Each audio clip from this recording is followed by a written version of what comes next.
Hey guys, what is up? Today I want to go over my Spectral Shield Throw build on Path of Exile. So I'm done with the league at this point. I've killed Elder, Shaper, Awakener, and Zeri all with this build. Well, I didn't kill Zeri with this build, but this build's pretty insane. Probably the best defensive plus offensive build I've ever played. It's allowed me to do pretty much all the content.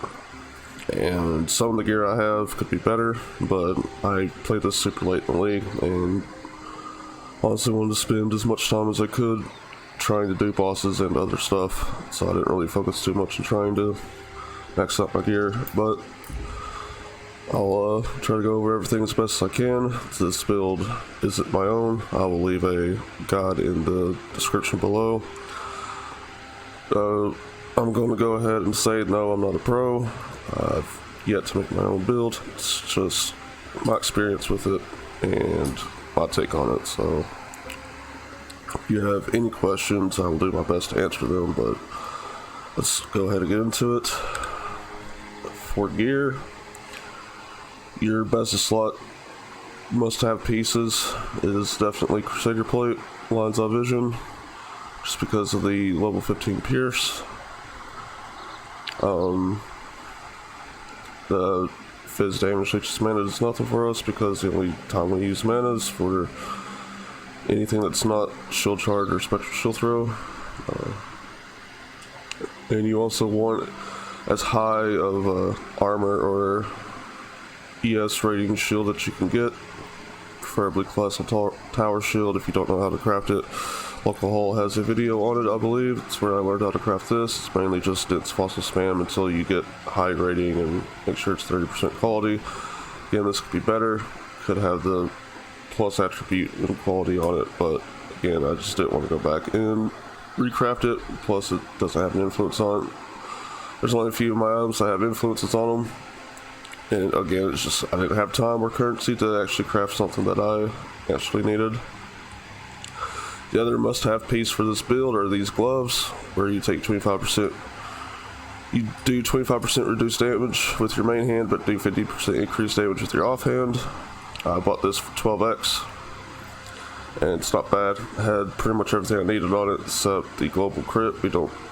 Crit doesn't do anything for us because we're using Resolute technique. But still, these gloves are extremely good. I have Commandment Blades on hit because I'm bleed build, and Commandment Blades does bleed over time, I believe, something like that. As for a headpiece, you definitely want the 5 projectile lab enchant. I was only able to get the 30% increase projectile speed on Spectral Shield Throw. It's still better than nothing. This helm could be a lot better for what I do, but it's got life and enemies take increased fizz damage. Everything else is kind of worthless outside the regen life and lightning resistance. Now in your main hand, if you want an easier time, don't use a sword because I pretty much had to put dex on most pieces just to hit the requirement to use a sword. I got this Paradoxia out of a ground heist. It was extremely good, causes chance to bleed on hit, penetrates elemental resistances, attack speed, increased fizz damage. You know, if I wasn't using this, I would probably use an axe just to use the cleave anoint on my neck piece, but this mainly is just here for stats. The increased fizz damage and increased attack speed, along with the chance to penetrate elemental resistances. It's very nice. As for our neck piece, Hunter enchant with fizz damage over time multiplier, fizz damage to attacks is what you want. I would like to have plus life on hit, but I spent quite a bit just trying to get this the way I wanted it, so I wasn't able to get that. Could be better, but it's whatever. And the anoint I'm using is Growth and Decay, which gives us 20% damage over time, 10% damage over time multiplier. We generate 1% life per second. Scales well with their bleeds. For rings, I'm using a steel ring for fizz damage. If I would have thought about it, this would be a Warlord enchanted ring for the increased bleed damage, but we have the 17% increased damage from Craft Bench on this. along with fizz damage and life, and some resistances and dexterity. And I decided to go with an Amethyst Ring because I wanted some Chaos Res to do bossing, and I ended up buying this off someone. This pretty much had everything I needed for it in a ring with resistances, life, fizz damage, and dexterity. Ended up paying 5x for this. I mean, probably overpaid for it, but it's whatever. My boots could be a lot better too, but again, it has Chaos Res. It pretty much had everything I wanted. When it came to resistances, could have better life, but it had armor as well. And I put damage to each's life as the lab enchant on this. And as for my belt, she's using Stygian Vice with armor, life, regenerate life, and resistance. And we added the Mastercraft for Dex Intelligence because we don't really have a whole lot of intelligence. That's why I'm using Lapis Amulet. And yeah, I was trying to hit my dexterity breakpoint so I could use this. This build does require you to have 160 dex to use Lion's Eye Vision, which isn't that hard to hit. If you're going to use sword, it's definitely a pain in the ass to hit the 212. Considering we're going Slayer, and not Slayer, we're going Gladiator, Duelist, and we're going for a lot of strength modes on Tree, which I'll go over that in a minute. And for our Abyss Jewel, I just have max life and fizz damage sword attacks. It's two main ones I wanted. The third and fourth ones could be whatever you want.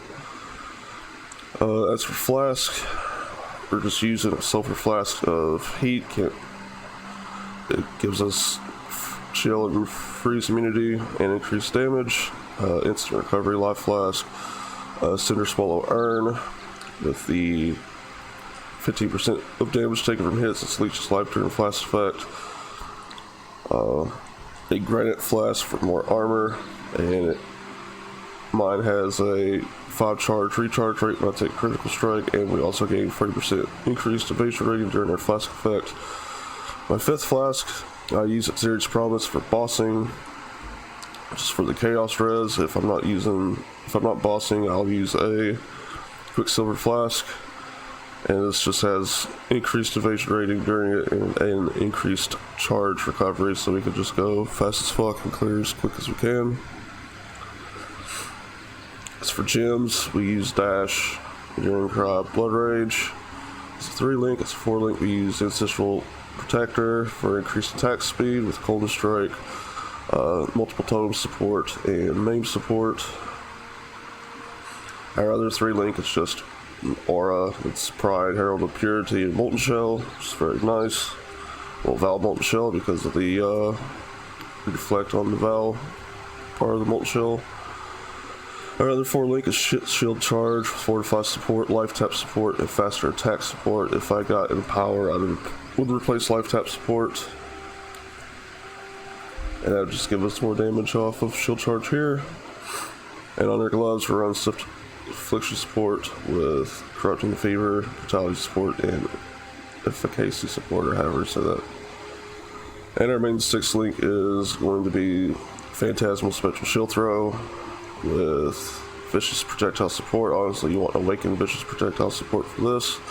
Vitality support, Unbound Element support, Life Tap support, Cruelty support. If I wasn't running mana, I would probably run something else here. I don't know what off the top of my head, but yeah, that's all your gym links there. As for the tree, we are Gladiator Ascendancy. We go into Blood in the Eyes. This again gives us a chance to cause bleeding on attacks, and they take increased fizz damage. We also have Gratuitous Violence, which killing bleed enemies explode, which is very good for clear, especially in mapping. And on the other end, we go Pain Forge, which gives us a chance to block attacks if we were hit damaged recently, and we deal double damage on counterattacks. And Versatile Combat, which gives us a chance to block spell damage, and maximum chance to block spell damage is equal to maximum chance to block attack damage. So defensive stuff here, along with increased attack speed, block damage, and all that other stuff in between. As for the nodes, we go for a lot of life nodes and increased damage with shields and defenses with shields and resistances, along with bleed damage nodes. Pretty basic. And we also run Resolute Technique, and we run Gem Cluster Jewel.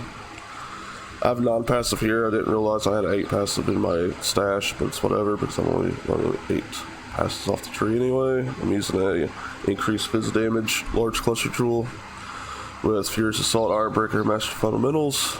Master Fundamentals, I feel like it's a necessity, gives you increased fizz damage and all res, while Ironbreaker allows you to overwhelm fizz damage reduction and increased fizz damage, and Furious Assault gives you increased attack speed and increased fizz damage. And I run into Fizz Overtime, medium cluster jewels with disorientating wounds, wound aggravation, and Blood Artist compound injury. Basically, compound injury gives us increased damage against bleeding enemies. Blood Artist, again, just gives us increased fizz damage over time. If we spent life recently, gives us some strength. And wound aggravation just increases our attack with sword against bleeding enemies and all that stuff. And disorientated wounds, again, it's just increased damage against bleeding. And a 25% chance to blind against bleeding enemies. As for jewels, we're using Watcher's Eye with increased attack physical damage with Pride. I paid 0.8x for this one because the other two don't do anything. We mainly bought it for the Pride mod, but if you want double Pride mod, it was like 20x or some shit like that. And everything else is typically cannot be mained with percent increased life. Corrupted blood cannot be inflicted on you. This could be better, and my other one could also be better. It's got no life on it and chance to avoid being ignited. Honestly, this a perfect roll to have percent increased life with overwhelm fizz damage reduction. So, but that's pretty much the whole build. Like I said, it's probably one of the most powerful builds I've ever played. It's very fun to play.